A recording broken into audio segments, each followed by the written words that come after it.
Good morning, everyone. I just spilled water all over my papers, so let's hope the words are going to be clear.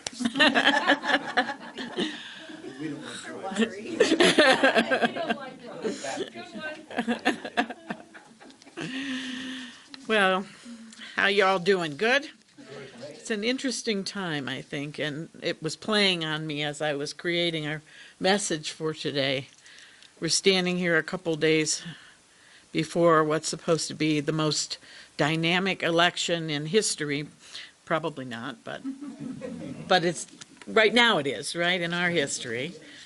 And also on a lighter note, we're headed into a holiday season, which has implications of its own and stresses of its own. And sometimes we find ourselves very challenged by those things. And so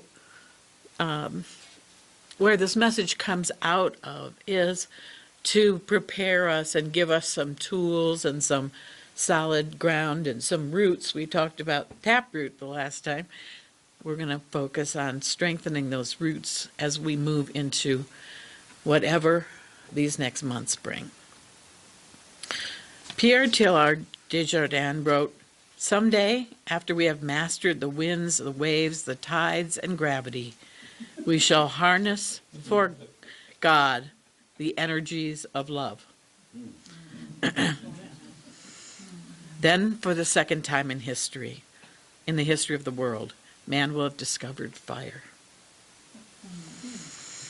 So when we gather together each week to study and to learn and devote some of our time and our energy to just that, to just that, harnessing the energies of love in our lives and in the lives of those that we touch.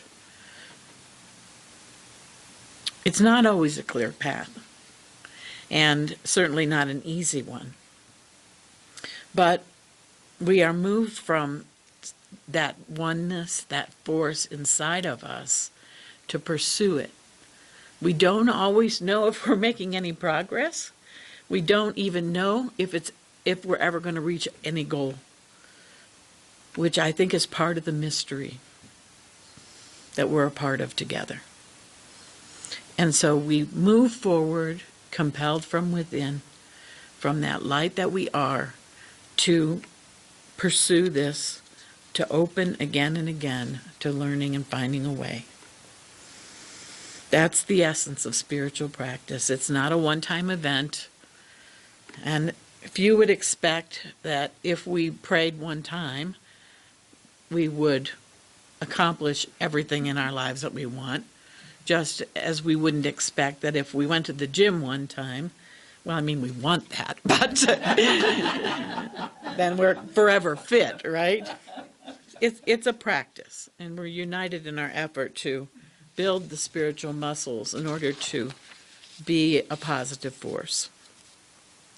And for each of us, the details of our work it's different. It varies for each of us. We each bring different energies and different gifts to this game, and yet we are united by the divine essence within that compels us to move forward. And that essence is simply love. The same divine spark is within each of us, and so today we're going to seek to renew and explore together the inner call to the one that is guiding us. Well, you won't be surprised to hear that the inspiration for my message today came from several books. One of them is a book titled Calling in the One by Catherine Woodward Thomas. The book is one I wouldn't have picked up on my own because the subtitle has something about calling in your soulmate, very simply. And yet a friend of mine was looking at this book with a group that she was going to study it with, and what she was relating to me very much relates to our unity principles. So it inspired me to share some of these principles with you and see if we agree that this is a connection, again, to the divine within. So one of the principles is life is a creative process, and our thoughts, beliefs, assumptions, choices, actions, and words are the tools that we use to invent our experiences and our circumstances. Sound familiar? Through thoughts held in mind, right? One of the 5 unity principles. So on this point, we must remember that our lives are our own invention. We have to give up the idea that we are victims. And that sneaks in little ways. Our author actually says, we may have difficulty giving up the yoke of victimhood for several reasons. We may have built an entire identity around being victimized, knowing ourselves only through its burden. We may feel that being a victim brings us much desired love and compassion from others. Perhaps we are attached to punishing our perpetrators by making them witness our suffering year after year. Or we may not feel that anyone has truly heard and understood our pain as of yet, so we couldn't possibly let it go. These are all understandable reasons to continue on under the weight of victimhood, yet the price tag is incredibly high. Simply put, remaining a victim costs you love. Hopefully, we move forward to inspire in you the wonderful possibilities that exist for you in giving it up. So this is where her process begins. And doesn't this relate to the power of renunciation that we celebrate in November? We clear out, we let go of those things that aren't serving us, and we make way for something new that does serve us. Another truth that she points out is when you alter your relationship with yourself, your external world will alter accordingly. Have any of you experienced that? Without changing our internal relationship, we can't create the lasting things, the lasting change that we need in order to move forward in a more positive way. When you alter your internal landscape, effortlessly, automatically, you adjust the outer landscape. We were talking about prosperity a couple weeks ago after the service, and talking about how, when you have that idea, when you hold that belief, you let go of any victimhood of this happened and this happened and this happened, you open the doors. And it does feel effortless when you accomplish it, and things rush in. I had myself become aware that I was carrying a burden of shame. And it was from past experiences, and I saw that, and I began with working with forgiveness of myself. And as I did that, I began to experience the innocence that was there before all of those ideas took hold inside of me. And so then, in that release, I began to experience the freedom of self-love. And that is where we start from when we create anything in our lives. So here's the best news. We're all in this together. And when we see that our brothers and sisters are on the same path and the same journey, we move forward and begin to exercise those muscles again to to oneness. When we see that, we strengthen not only ourselves, but we lift up those around us. Separation sometimes feels safe, but we're cutting ourselves off from love, and we need that love to make this journey. If any of you subscribe to the Facebook message called Daily Fillmore, which inspires with pictures and also with words, you might have seen, mostly it's always the words of Charles and Myrtle Fillmore, our co-founders, and you might have seen this post, but it really struck me that how it fits into what we're talking about today. We are to cease worrying, being anxious, and thinking and speaking of the past, and of the apparent lack and idleness. We are to concentrate all our attention upon the truth of God and the truth of our own being. The results will take care of themselves once we have started our foundation in truth. Back to the roots. Myrtle Fillmore gives us that encouragement. And that I found so strongly connected to that message because early in my time with Unity, which is many years ago now, someone gave me the little pamphlet that is simply called The Golden Key. And, you know, it's if you haven't become familiar with it, I encourage you to find it because it over and over again brings us to the point. It's 5 pages. Okay, this little thing, and it's written by Emmett Fox, who's one of the most renowned teachers in our Unity movement.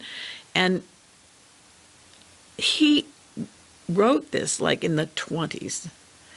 He passed away in 1951. So the truths hold over the years, and I love seeing that when I study the Unity principles. So this little booklet is been for me a tried and true method of moving my energy back into love and oneness. And what it recommends to us is whatever problem you're facing, don't focus on the problem, focus on God. It's that simple. It's not that easy, but it is that simple, right? As if many things in truth are like that. So as we focus on God, we focus on abundance, on divine order. We focus on love. We awaken that again and make that active in our lives. And this is all about strengthening the oneness. This little 5 or 6 page booklet isn't written for just me or just you or just Unity.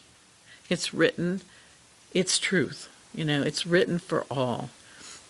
I love the whole, one world concept that we sang about this morning.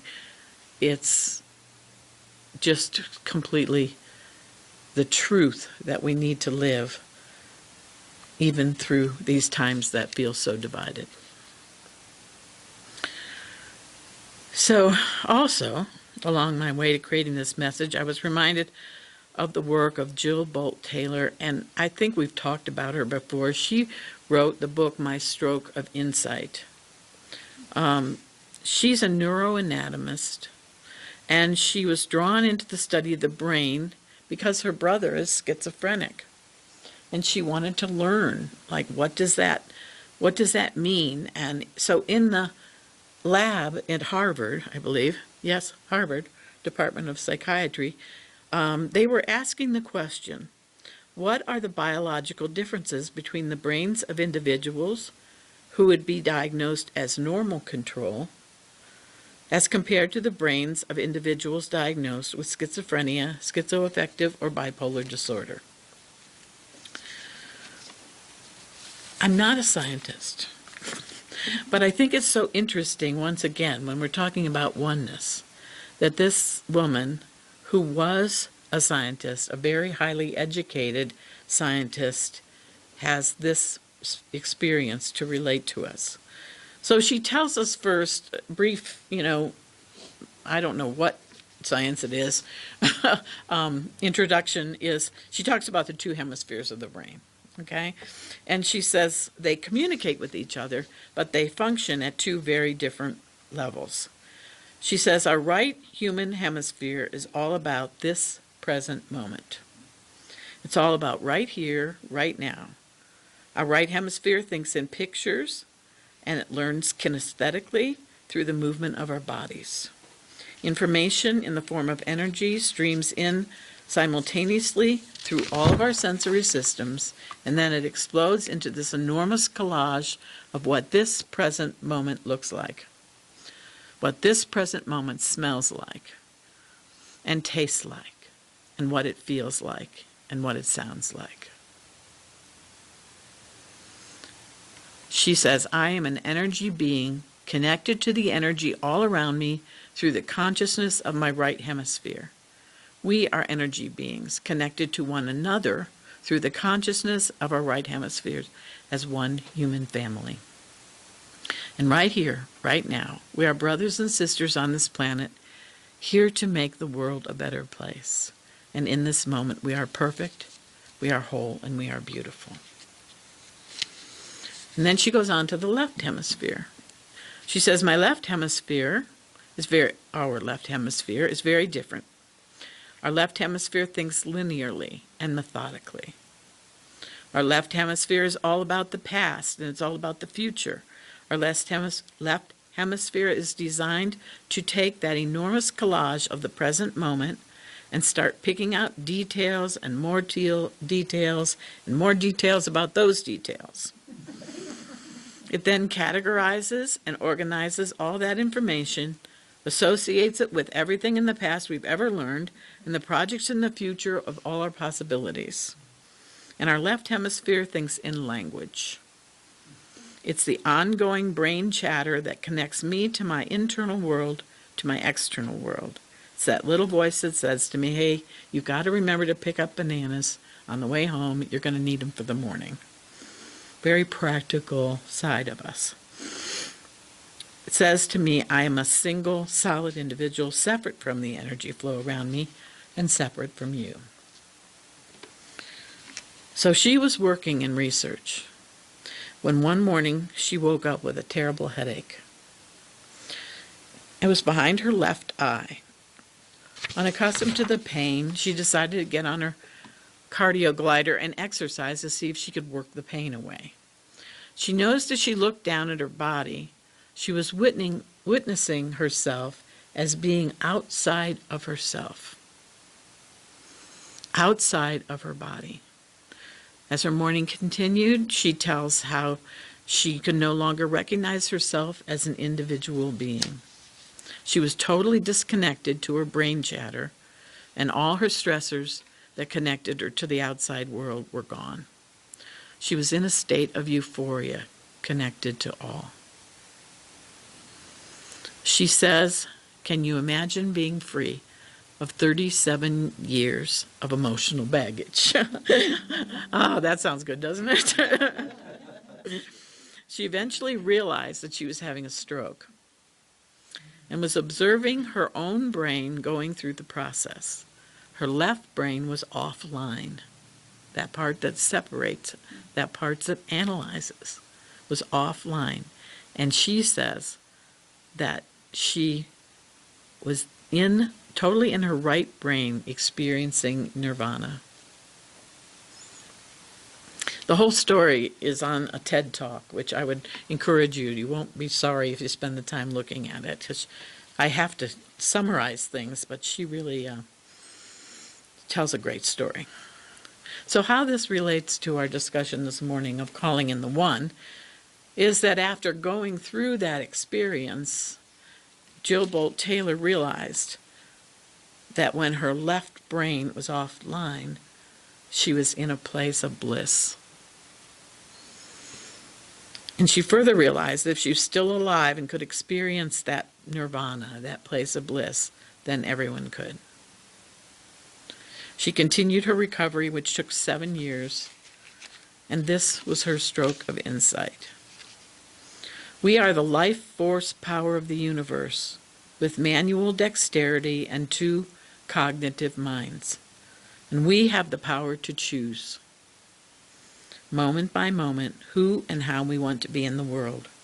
Right here, right now, I can step into the consciousness of my right hemisphere. I am the life force power of the universe. I am the life force power of 50 trillion beautiful molecular geniuses that make up my form, at one with all there is. Or I can choose to step into the consciousness of my left hemisphere, where I become a single individual, a solid, separate from the flow, separate from you. I am Dr. Jill Bolte Taylor, intellectual, neuroanatomist. These are the we inside of me. Which would you choose, she says. Which do you choose, and when? I believe that the more time we spend choosing to run the deep inner peace circuitry of our right hemispheres, the more peace we will project in the world, and the more peaceful our planet will be. So this is our call, to consciously choose to notice when we have drifted into the consciousness of our left hemisphere, where we are separate and alone, where we are a victim,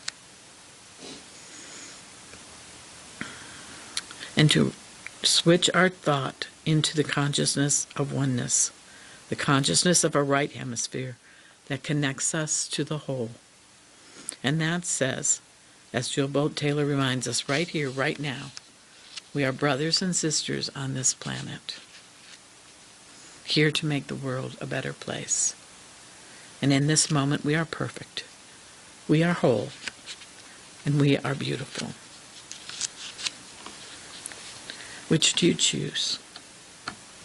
What is it costing you to remain outside? I know that it's challenging this week to know our oneness and our unity, but I challenge you to do that anyway. To make the choice to step into the consciousness of love, to call in the one for your own peace and for the peace of the planet. Thank you.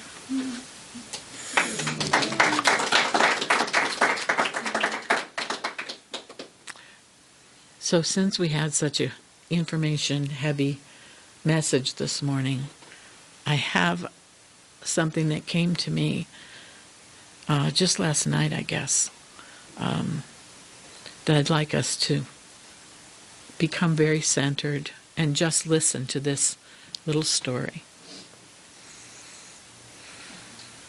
Imagine in a mother's womb there were two babies. One asked the other, "Do you believe in life after delivery?" The other replied, "Why, of course, there has to be something after delivery. Maybe we are here to prepare ourselves for what will be later." "Nonsense," said the first. "There's no life after delivery. What kind of life would that be?" The second said, "I don't know, but there will be more light than here. Maybe we will walk with our legs and eat from our mouths. Maybe we will have other senses that we cannot understand now." The first replied, "That's absurd. Walking is impossible, and eating with our mouths ridiculous. The umbilical cord supplies nutrition and everything we need, but the umbilical cord is so short. Life after delivery is to be logically excluded." The first replies, "Nonsense. And if there is life, then why has no one ever come back?" Delivery is the end of life, and in the after delivery there's nothing but darkness and silence and oblivion. It takes us nowhere. "Well, I don't know," said the second, "but certainly we will meet Mother, and she will take care of us." The first replied, "Mother? You actually believe in Mother? That's laughable. If Mother exists, where is she now?" Think about that for a second. The second said, "She's all around us. We're surrounded by her." Hold on. We are of her. It is in her that we live. Without her, this world would not be and could not exist. Said the first, "Well, I don't see her, so the only logical thought is that she doesn't exist." Left brain, right brain. To which the second replies, "Sometimes when you're in silence and you focus and listen, you can perceive her presence, and you can hear her loving voice calling down from above." The closing line of the story is, maybe this was one of the best explanations to the concept of God. take that with you. Have a wonderful week. God bless.